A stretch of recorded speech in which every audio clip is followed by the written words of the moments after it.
my gosh. Hoy! Guys.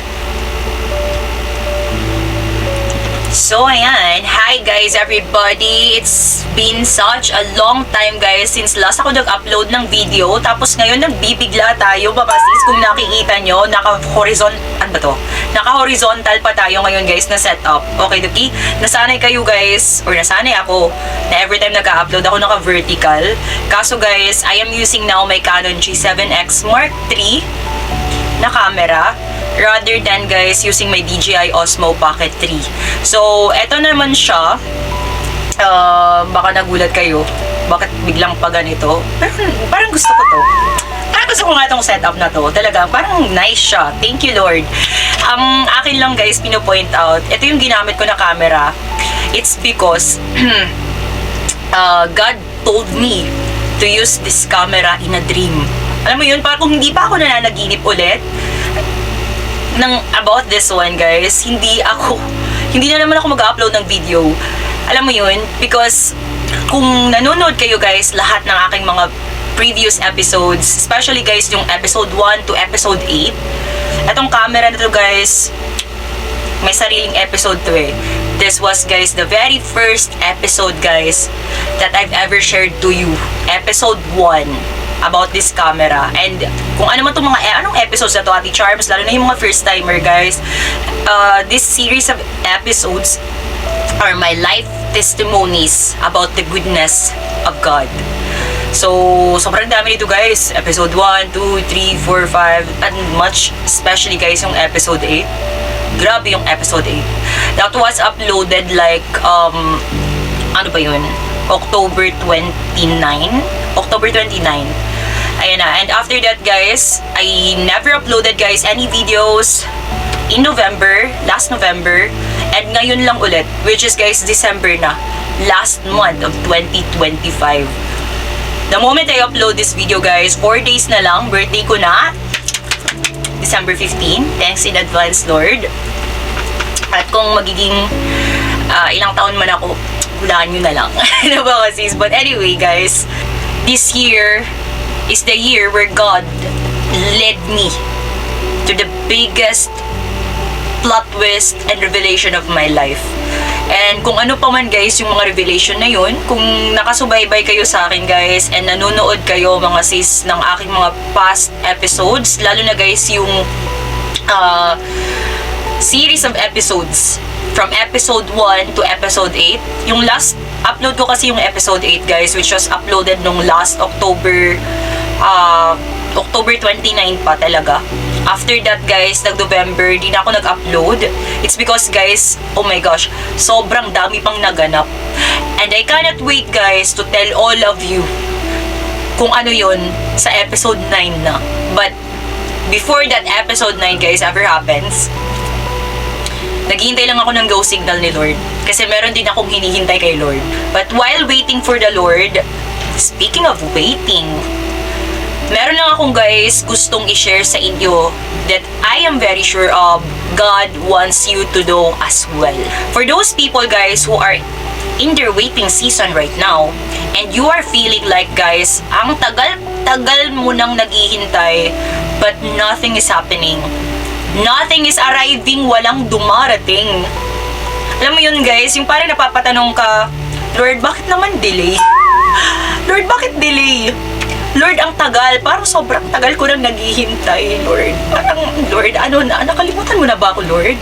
If you are on that season right now, mga sis, and you feel like you're losing hope kasi sobrang tagal na nang hinihintay mo, then this video is for you.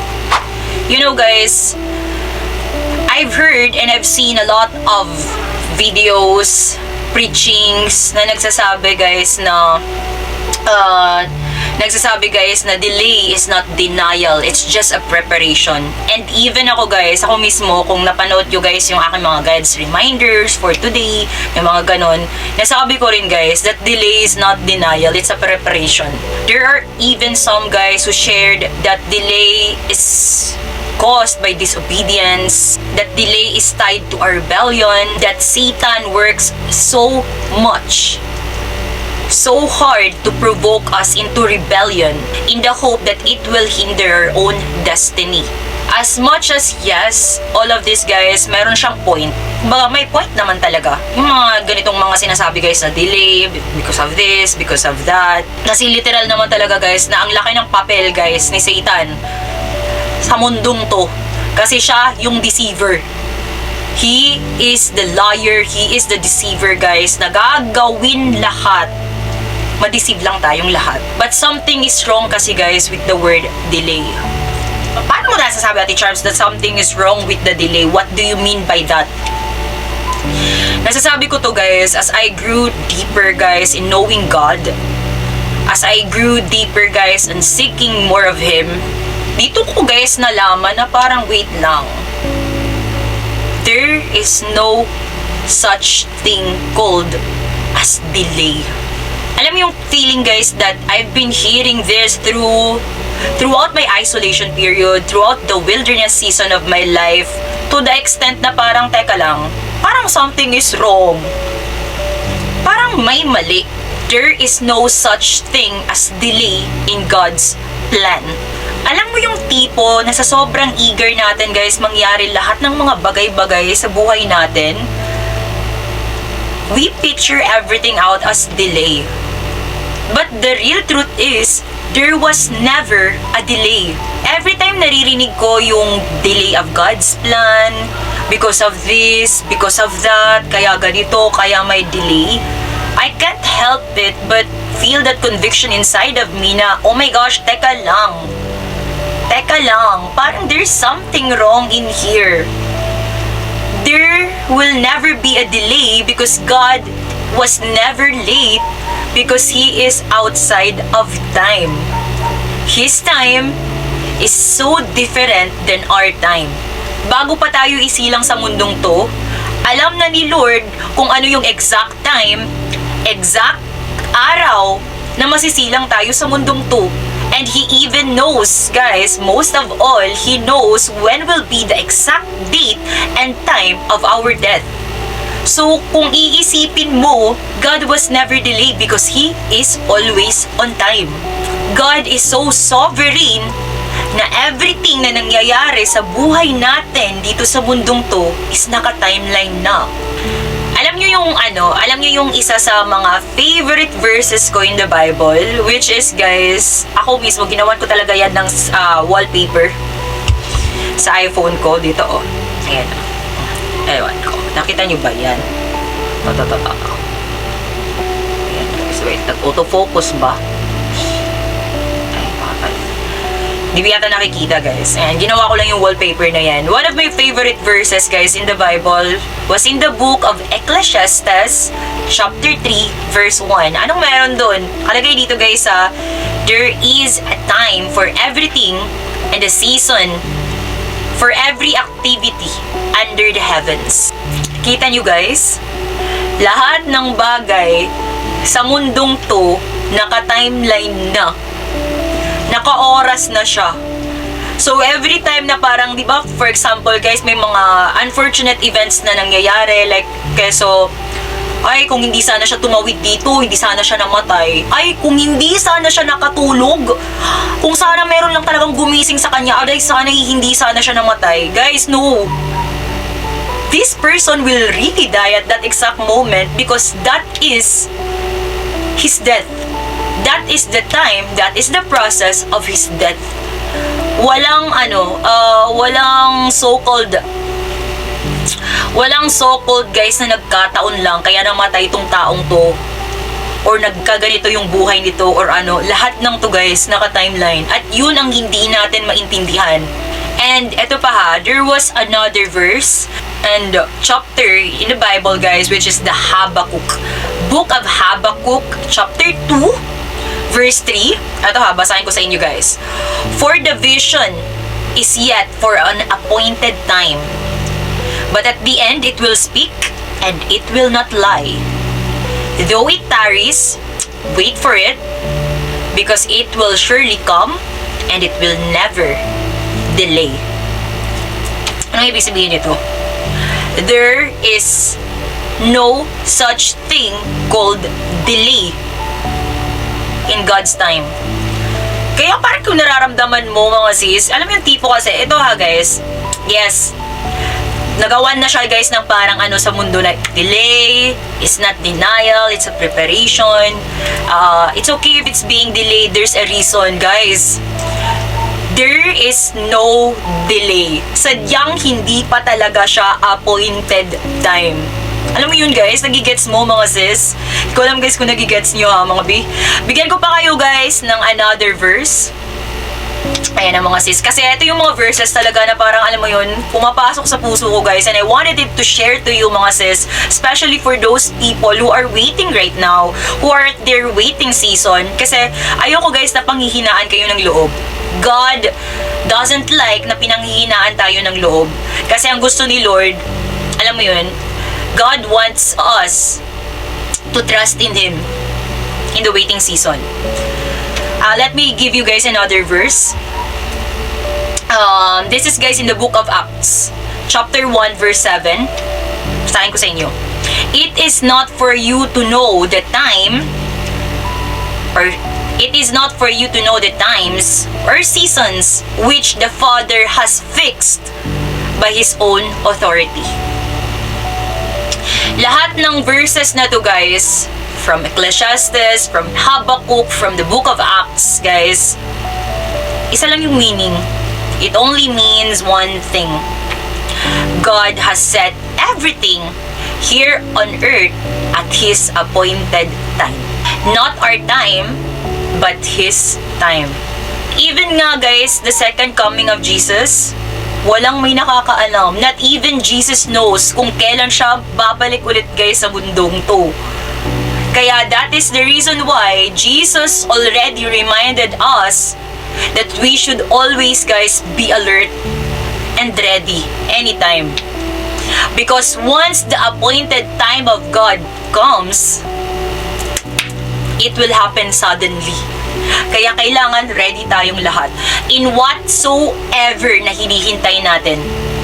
Kung meron man tayo guys hinihintay na breakthrough, may hinihintay man tayo guys na kung anong favors coming from the Lord, or even guys yung pinakahihintay natin lahat guys, the second coming of Jesus Christ, we should all be ready. We should always be alert. We should always be prepared. Let us have that peace that is anchored in God's truth, in God's promises and truth. And always expect. Alam mo yung tipo guys na habang naghihintay tayo, let's keep seeking the Lord. Let's keep seeking His ways. And habang naghihintay tayo, let's keep trusting the Lord that His promises will surely come. While waiting, let's allow the Lord to train us. Ate Charles, what do you mean? Let's allow God to rule over our lives and to teach us His ways. Let's always be obedient and let God correct us from our mistakes that will lead us to repentance. Di ko alam guys kung nagigets nyo ha mga sis, but ang pinopoint out lang guys ng video na to is that habang naghihintay ka, huwag kang masyadong ma-stress. Bakit hindi pa siya dumarating? Bakit wala pang nangyayari? Kalma. Relax. It's not yet time. Kasi alam nyo guys, lahat ng hinihintay natin mga sis, sabi ko nga diba sa inyo guys, everything here on earth naka-timeline. So kung bakit hindi pa rin to guys dumarating, isa lang yung reason. Hindi pa siya nakatakda.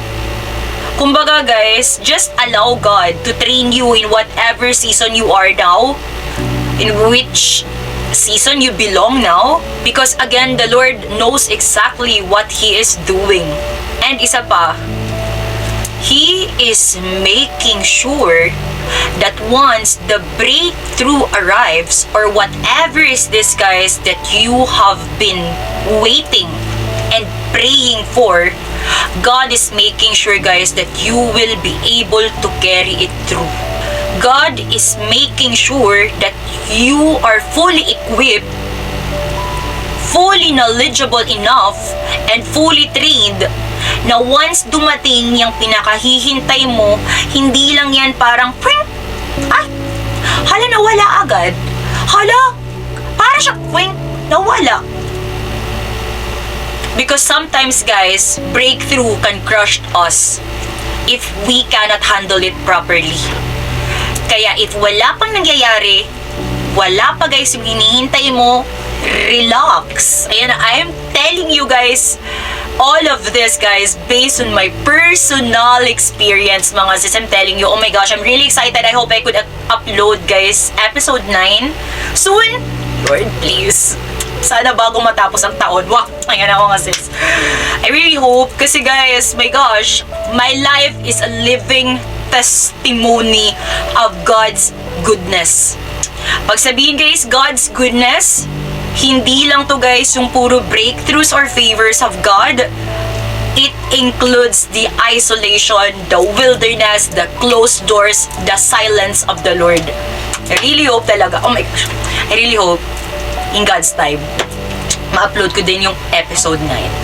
But so far, ayan na mga sis, gusto ko lang sabihin sa inyo mga sis, trust the timing of God.